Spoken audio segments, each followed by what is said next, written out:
From the opinion pages of the Wall Street Journal, this is Potomac Watch. President Trump delivers his first address to Congress of his second term, calling for tax reform, tariffs, peace in Ukraine, and a whole lot more. Welcome, I'm Kyle Peterson with the Wall Street Journal.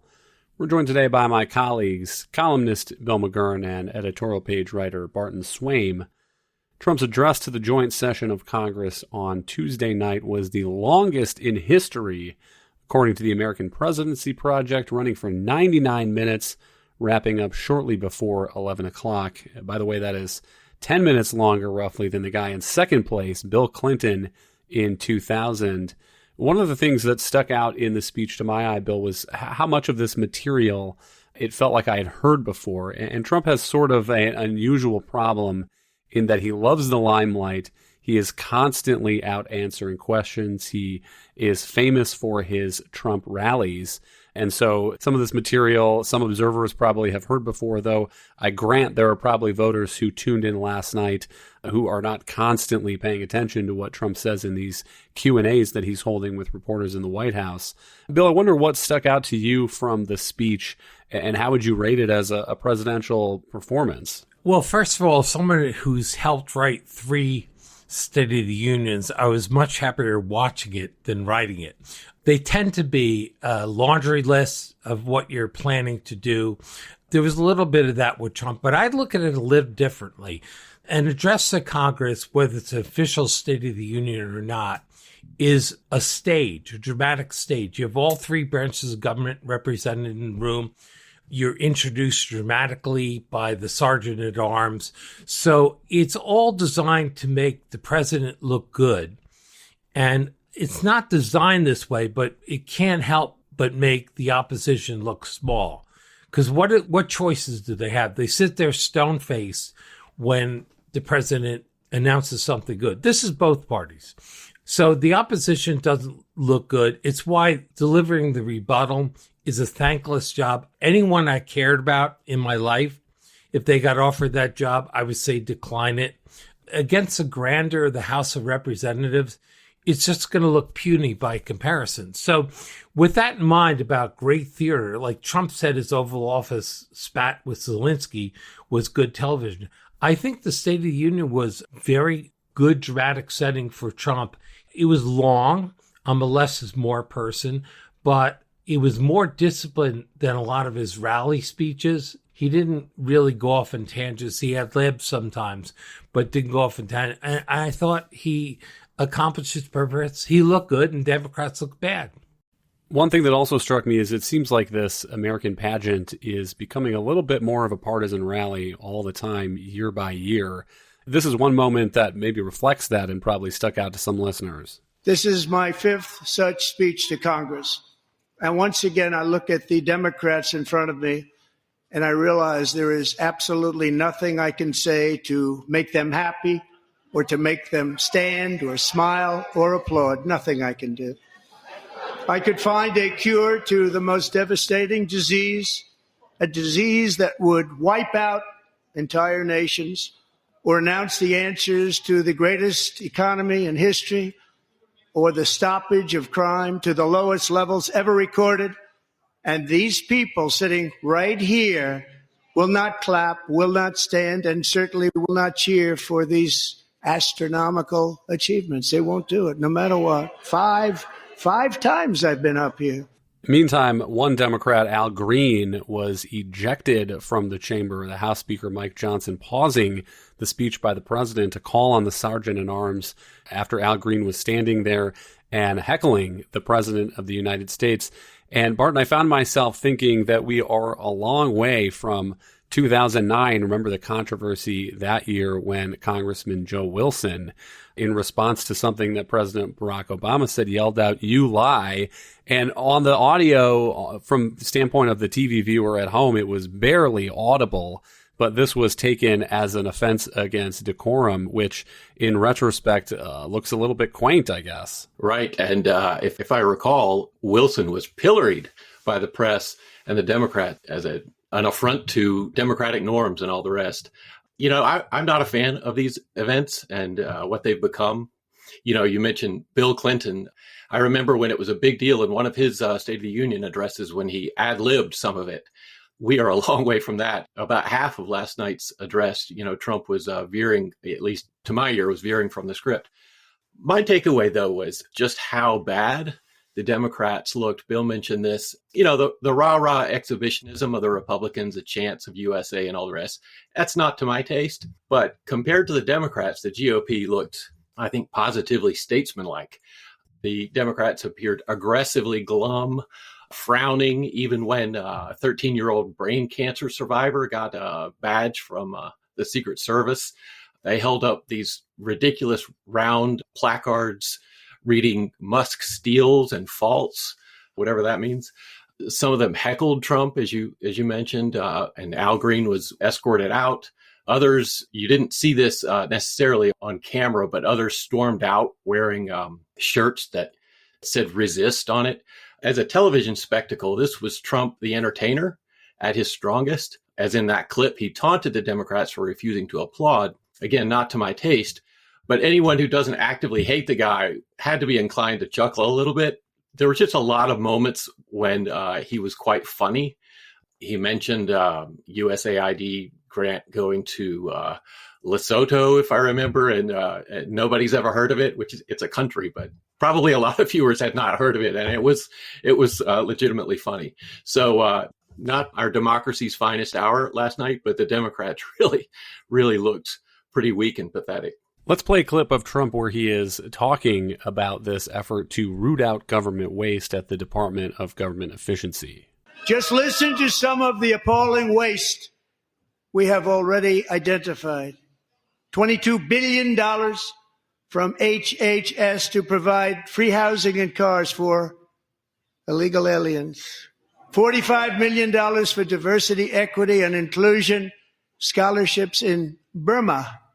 $40 million to improve the social and economic inclusion of sedentary migrants. Nobody knows what that is. $8 million to promote LGBTQI+ in the African nation of Lesotho, which nobody has ever heard of. $60 million for indigenous peoples and Afro-Colombian empowerment in Central America. $60 million. $8 million for making mice transgender. This is real. Bill, that was the question I was thinking as the president was going through that litany is this real and how much of it is real? And the press is all over it with fact checks. And the answer seems to be some of it, kind of. I mean, for example, that last thing he said about transgender mice. Here is the White House press release this morning. Yes, Biden spent millions on transgender animal experiments, but the largest of these grants, $3 million, if I click through to it, here's the abstract. Starting around puberty, peaking during midlife, women have increased asthma prevalence, higher rates of asthma exacerbations than men. So this experiment is going through to determine the roles of house dust mite asthma by doing some experiments on male and female gonadectomized mice treated with estradiol. And so, Bill, I mean, that is not exactly the way that President Trump was framing that as spending $8 million for making mice transgender.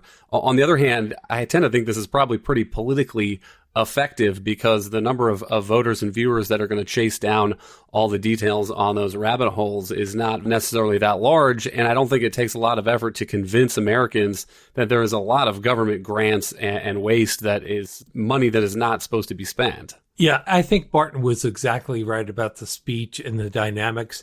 I think this is the problem with the Democrats have.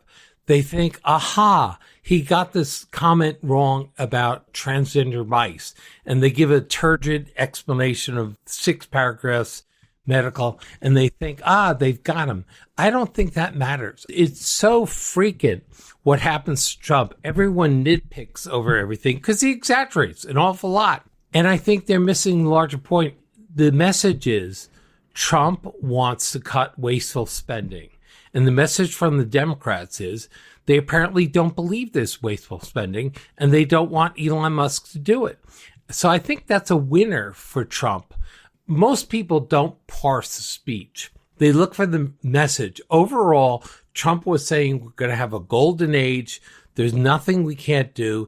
He filled the speech with, we used to do this in White House, personal examples like the kid with brain cancer, the other kid who got into West Point.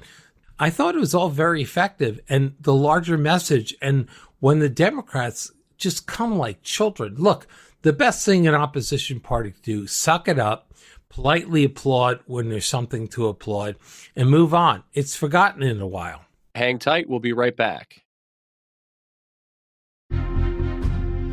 Welcome back. On the substance, another piece where I thought Trump was a little bit illuminating was the matter of tariffs and trade. The speech came only hours after the U.S. and the Trump administration imposed 25% tariffs on trading partners in Canada and in Mexico. And Barton, sometimes Trump, sometimes his defenders suggest that this is about negotiating leverage, that these threats are about fentanyl. And that is not the impression that he gave during his speech, particularly with regard to farmers. Here's a quote from him. He said, "Our new trade policy will be great for the American farmer." He said they will now be selling into our home market, the USA, because nobody is going to be able to compete with you. And it is hard to give a more classic old-fashioned protectionist statement than that. And Barton, I wonder if he is underrating the risks. There are already retailers that are warning about price increases. For American farmers, they export billions of dollars of soybeans and corn and beef abroad. Most of that, our two biggest agricultural trading partners are, by the way, Mexico and Canada. And then what about imports? It's winter here in the United States. I went down to the pantry after the speech and checked a few food labels, and this was not a setup. Just checking what we had some tomatoes from Mexico, some avocados from Colombia, some grapes from Chile, and some canned pineapple from Indonesia. And if prices on those things start going up when these Mexico and Canada tariffs are implemented, when Trump adds reciprocal tariffs on the rest of the world in April, I do wonder how voters are going to respond to that. Well, you're exactly right that on tariffs, he was full steam ahead on the protectionist message and punishing other countries that have taken advantage of the United States and all the rest of it. And yet, on the same day, yesterday, we heard Howard Lutnick, the Commerce Secretary, say that Trump is willing to meet Canada and Mexico in the middle. I don't really know what that means, and I believe I'm right in saying that he was just on Fox right before we came on. So we're talking at almost 2:00 in the afternoon. So by the time listeners hear this, there may be some announcement that Trump is willing to negotiate the level of those tariffs with Canada and Mexico. And so we're back, at least for the moment, to the theory that you mentioned, that Trump likes the threat of tariffs as much as he likes using them. And I would point out, I do think that he believes in tariffs. It is the one consistent message throughout his entire political career, that and immigration. He does believe in tariffs, but you have to also bear in mind that he really likes using the threat of them too. And in order to use the threat of tariffs, you have to make other countries believe that you wholeheartedly believe in tariffs. So there's a lot of weird mind games going on in these discussions. I don't propose to have an answer, but yes, it could be also, as you allude to, that he knows that prices will go up when these tariffs take effect. And he even said something like, there'll be a little bit of pain, not much. And I'll just conclude with this. When he said there's going to be a little bit of pain, I think that if Democrats are smart and inflation doesn't come down and we have lackluster growth in the next election cycle, that clip could be used against him in a very effective way.